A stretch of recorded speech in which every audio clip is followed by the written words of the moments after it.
नमस्कार। जय सिया राम। आज विक्रम संवत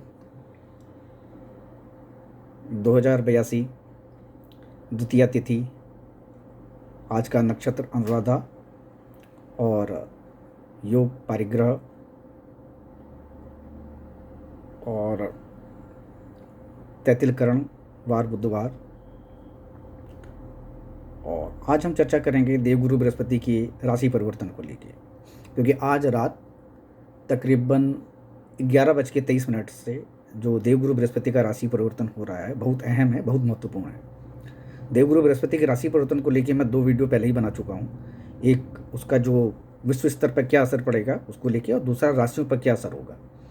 आज जो मैं ये वीडियो लेके आ रहा हूँ ये साधारण वीडियो है जो राशियों को लेके ही है कि राशियों में क्या प्रभाव देगा। क्योंकि जो मैंने अतिचारी को लेके, जो देवगुरु बृहस्पति अतिचारी हो रहे हैं उसको लेके जो वीडियो बनाए थे वो एक वीडियो था जो उनके नेगेटिव इफ़ेक्ट्स को दर्शाएगा। और दूसरा जो आज जो वीडियो है ये सभी तरह के कि क्या फ़ायदा क्या नुकसान होगा। क्योंकि देवगुरु बृहस्पति का जो व्यवहार है, नेचर है, वो पॉजिटिव है। वो लोगों को देने वाले हैं ज्ञान, विवेक, बुद्धि, धन, धान्य, स्वास्थ्य, ये सब देते हैं। और ये कहा जाता है जहाँ बैठते हैं वहाँ थोड़ा दिक्कत करते हैं, क्योंकि बड़े प्लैनेट्स हैं। देवगुरु बृहस्पति और शनिदेव में यही अंतर है कि देवगुरु जहाँ बैठते हैं वहाँ पर थोड़ा सा हैवीनेस देते हैं, वहाँ पर चीज़ों को बहुत धीरे कर देते हैं। और जबकि शनिदेव जहाँ बैठते हैं उसको वो प्रमोट करते हैं, उसको बढ़ाते हैं, लेकिन जहाँ दृष्टि डालते हैं वहाँ दिक्कत करते हैं। लेकिन देवगुरु बृहस्पति जहाँ दृष्टि डालते हैं वहाँ थोड़ा दिक्कत देते हैं।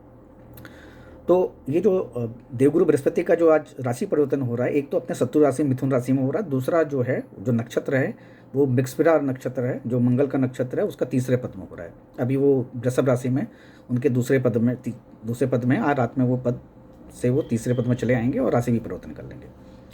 तो अब हम शुरू करते हैं जो देवगुरु बृहस्पति का ये राशि परिवर्तन है। सबसे पहले मेष राशि को लेकर बात करते हैं। जो मेष राशि है देवगुरु बृहस्पति के मित्र की राशि, क्योंकि मंगल देव की राशि है और मंगल देव अभी चौथे भाव में भ्रमण कर रहे हैं। और जो देवगुरु बृहस्पति का जो भ्रमण है वो उनके तीसरे भाव में है, मेष राशि के जातक। और इसको आप लग्न से और राशि से दोनों से देखिएगा, क्योंकि दोनों से ही आमतौर पे गोचर का प्रेडिक्शंस होता है। लेकिन ज़्यादातर लोग जो हैं वो चंद्रमा से मानते हैं। लेकिन अगर किसी का चंद्रमा कमज़ोर है, लग्न मजबूत है, तो आपको लग्न से देखना चाहिए। और जिसका लग्न कमज़ोर है तो उसको चंद्रमा से देखना चाहिए। ये भी हमारे वैदिक शास्त्रों में लिखा गया है। लेकिन हाँ, ज़्यादातर लोग जो हैं वो चंद्रमा से देखते हैं, तो हम इसको चंद्रमा के आधार पर ही देख रहे हैं और लग्न के आधार पर दोनों को लेकर चल रहे हैं। इसीलिए तो जो पहला है उनके तीसरे भाव में जाएंगे। देवगुरु बृहस्पति के लिए तीसरा भाव जो है मरण कर्ण का स्थान है। ये कम्युनिकेशन का भाव है, ये लिखने पढ़ने का भाव है, ये राइटिंग का भाव है, ये डीलिंग कराने का भाव है, ये कम्युनिकेशन का भाव है। और जो मंगल देव हैं वो वैसे भी तेज हैं, अग्नि तत्व के माने जाते हैं। तो अब देवगुरु बृहस्पति का यहाँ जो भ्रमण है वो थोड़ा सा हैवीनेस दे देगा काम करने को लेके, आपके पराक्रम को लेके, आप जो एफर्ट्स करना चाहते हैं उसको लेके आप थॉट प्रोसेस आपका बढ़ जाएगा। क्योंकि हैवी है तो वो ज़्यादा सोचने लगेंगे। जो काम आप जल्दी चाह रहे हैं शायद हो सकता है कि हम डिले हो जाएं। लेकिन ज़्यादा घबराने की जरूरत नहीं, क्योंकि देवगुरु बृहस्पति का जो भ्रमण है बहुत ज़्यादा लंबे समय के लिए नहीं है, क्योंकि 154 दिन में वो राशि पार करेंगे फिर वापस आएंगे। तो इसीलिए वो अतिचारी हो रहे हैं। तो इसका जो नुकसान होगा मेष राशि वालों के, तो काम को लेके, जो पराक्रम को लेके, जो एफर्ट्स करना चाह रहे हैं, प्लानिंग ज़्यादा होगी, लेकिन काम करने का जो रिजल्ट है वो कम मिलेगा। लेकिन हाँ, इसका जो फायदा है वो देवगुरु की बृहस्पति की दृष्टियों से आपको मिलेगा।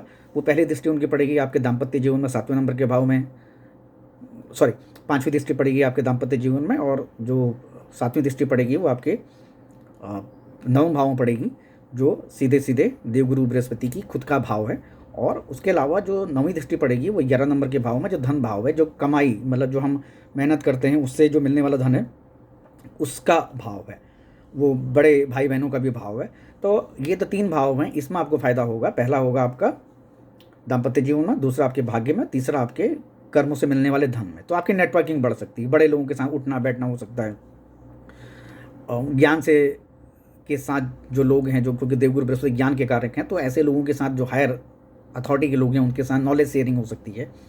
ये आपको फ़ायदा हो सकता है। दूसरा, स्वास्थ्य को लेके, धन को लेके आपको फ़ायदा होगा। अगर आप पार्टनरशिप करना चाह रहे हैं तो आपको ही फ़ायदा हो जाएगा। जिनकी शादियां नहीं हो रही हैं उनके लिए भी एक अच्छा समय है जहां वो उनके लिए शादी के प्रपोजल आ सकते हैं, एक नई शुरुआत होती है। क्योंकि 5वां भाव जो होता है वो नई शुरुआत का भी होता है। तो देवगुरु बृहस्पति अपने 5वीं दृष्टि डालेंगे वहाँ पर। उसके बाद आते हैं वृषभ राशि। वृषभ राशि देवगुरु बृहस्पति के शत्रु देव गुरु जो हैं, राक्षस गुरु जो हैं शुक्राचार्य की है और शुक्रदेव की है। और यहाँ पर देवगुरु बृहस्पति जब जाते हैं तो थोड़ा सा दिक्कत करते हैं, परिवार के भीतर थोड़ा सा हैवीनेस लाते हैं, डिस्टेंस तो क्रिएट नहीं करते, लेकिन हाँ जो रिश्तों में जो एक गर्माहट होती है वो कम देखने को मिलती है। और कई बार ऐसा होता है कि आदमी के पर परिवार की जिम्मेदारियाँ बहुत आ जाती हैं और वो जिम्मेदारियों से दब जाता है। तो लेकिन यहाँ पर भी कोई ऐसी दिक्कत नहीं है, थोड़ा समय के लिए हो सकता है धन को लेके थोड़ी समस्या आ सकती है।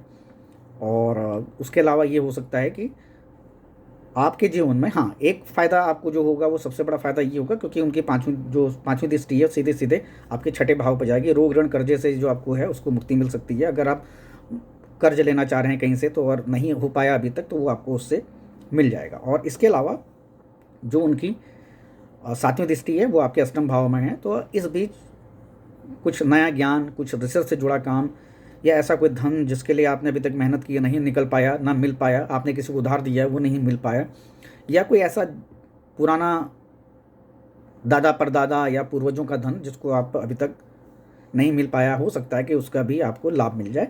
और उनकी जो नवीं दृष्टि पड़ेगी सीधे सीधे आपके कर्म भाव में, तो प्रोफेशन को लेके आपको कोई प्रॉब्लम नहीं आएगी। लेकिन हाँ परिवार को लेके थोड़ा सा धन इकट्ठा करने को लेके हो सकता है आपको प्रॉब्लम दिखे।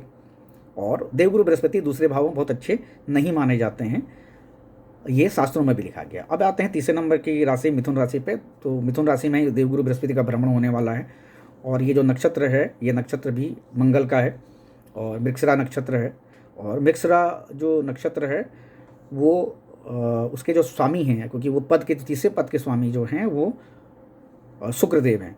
मैं आपको बताना भूल गया, क्योंकि जो दूसरे भाव में जब देवगुरु बृहस्पति का भ्रमण होगा और वहाँ पर तीसरे नंबर की राशि आएगी तो वहाँ पर ये जरूर है कि जो पत्नी पक्ष है वहाँ से भी आपको कुछ चीज़ें मिल सकती हैं, और या पत्नी को कुछ चीज़ें मिल सकती हैं, क्योंकि वहाँ पर शुक्र देव की दोनों चीज़ें हैं, राशि भी वही की है और पद के स्वामी भी वही हैं। अब हम जो बात करते थे मिथुन राशि की, तो मिथुन राशि में भी देवगुरु बृहस्पति लग्न में आ जाएंगे और लग्न में आने के बाद थोड़ा सा ये हो सकता है कि आपके शरीर में थोड़ा सा हैवीनेस आए और थोड़ा वेट बढ़े आपका। हो सकता है ज्ञान को लेके, अपने इन्फॉर्मेशन को लेके, नॉलेज को लेके आपके अंदर एक घमंड या गुरूर देखने को मिले, क्योंकि जब देवगुरु बृहस्पति लग्न में जाते हैं तो एक इस प्रकार की चीज़ें देते हैं। और कम्युनिकेशन से रिलेटेड चीज़ों को लेके थोड़ा प्रॉब्लम हो सकती है। थोड़ा हो सकता है कि आप अपने आप को कुछ एरोगेंसी में बोलें, क्योंकि ये देवगुरु बृहस्पति का नेचर है, क्योंकि फायरी नेचर है उनका, तो इस प्रकार की चीज़ें आ सकती हैं। लेकिन इसका सीधे फायदा आपका दाम्पत्य जीवन में पड़ेगा, जो सातवीं दृष्टि पड़ेगी। पाँचवीं दृष्टि सीधे सीधे आपके पंचम भाव में पड़ेगी। और जिन लोगों की अभी तक शादियाँ नहीं हुई हैं वो इनिशिएट कर सकते हैं, जिन लोगों को कुछ नया काम शुरू करना चाह रहे हैं वो भी कर सकते हैं। बच्चे के प्लानिंग, जिनकी शादियाँ हो चुकी हैं या बच्चे का प्लान कर रहे हैं, उनके लिए भी ये गोचर जो है वो शुभ है। और वो हालांकि वो लग्न मिथुन की है तो इसलिए थोड़ा सा मैंने पहले बता दिया कि वेट को लेके और थोड़ा सा कम्युनिकेशन से जुड़ी समस्या आ सकती है, शोल्डर से जुड़ी प्रॉब्लम आ सकती है, हैवीनेस आ सकता है शोल्डर में, ये भी देखने को मिलेगा।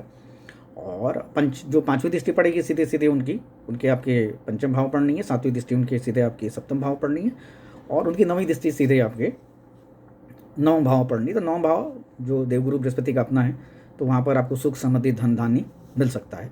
इसलिए बहुत ज़्यादा घबराने की बात नहीं। हाँ शोल्डर से जुड़ी समस्या है या कम्युनिकेशन से जुड़ी समस्या है, उसको लेके आपको अलर्ट रहने की ज़रूरत है। अब आते हैं देवगुरु बृहस्पति के जो उच्च राशि है कर्क राशि। कर्क राशि में जब देवगुरु बृहस्पति भ्रमण करेंगे तो वो मतलब कर्क राशि जो लग्न हम लेके चल रहे हैं उसमें वो जाएंगे 12वें नंबर के भाव में। और 12वें नंबर के भाव में दिक्कत ये है कि ये भाव है अस्पताल का और समस्याओं का, साधना का भी है, मंदिर का भी है। तो इस बीच ये हो सकता है कि कुछ नई साधना करना, कुछ धर्म से जुड़ी काम करना, कुछ एनजीओ से जुड़े काम करना, सामाजिक सेवाएं करना, ये आप करेंगे। और खर्चे जो हैं वो बढ़ जाएंगे, क्योंकि ये खर्च का भी भाव है, तो ये खर्चे बढ़ेंगे निसंदेह। और इसका आप लोगों ने जो कर्क राशि लग्न वाले हैं उनको इस बात का एहसास हो गया होगा, क्योंकि देवगुरु बृहस्पति का भ्रमण तो आज होने वाला है। लेकिन जो शनिदेव या राहुदेव या केतुदेव या जो गुरुदेव होते हैं, देवगुरु बृहस्पति होते हैं, वो जो भ्रमण करने से पहले कई बार पहले और कई बार बाद में रिजल्ट दे देते हैं। तो आपको ये चीज़ आपको देखने को मिल रही होगी, अगर आपने महसूस किया होगा बहुत सारे लोगों को ये समस्या आ रही हैं, खर्चे बढ़ गए हैं। तो आपके लिए लेकिन एक अच्छी चीज़ ये है कि जो आपके रोग है, आपके कर्जे हैं, ऋण हैं, इन सब को लेके आपको चिंता करने की कोई ज़्यादा ज़रूरत नहीं है। और क्योंकि देवगुरु बृहस्पति की जो सीधे जो 7वीं दृष्टि पड़ेगी, वो सीधे-सीधे आपके 6ठे नंबर के भाव में पड़ेगी।